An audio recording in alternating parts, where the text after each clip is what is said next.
जी नाज़रीन, ये अहम ख़बर आहे जेका मां ताईं शेयर कयूं पिया। ओबाड़ो जे इलाइक़े में रात जो एहसन कोच जी औताक ते मुसाफ़िर तौर रिहाइश कंदड़ खे हिकु कारो नांग ॾंगे वियो, जंहिं सबबु हू फौत थी वियो। इन हवाले सां लाइन ते मौजूद आहे उमरकोट मां यूसुफ असकर मंगरियो। जी यूसुफ, कहिड़ा तफ़सील आहिनि, आगाह कजो।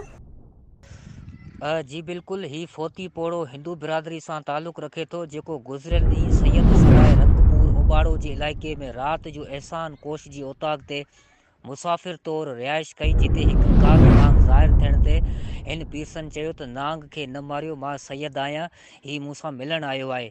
जंहिं बैदि पीरसन नांग खे हथ सां पकड़ण जी कोशिश कई त खेसि नांग ॾंगे वरितो। जंहिं बैदि एहसान कोश वारनि खेसि इस्पताल हलण लाइ चयो, पर पीरसन हलण लाइ राज़ी न थियो। बाद में रात जो देर सां जॾहिं पोड़े जी तबियत ख़राब थी वई त खेसि इस्पताल आंदो पे वियो त रस्ते में फ़ौत थी वियो।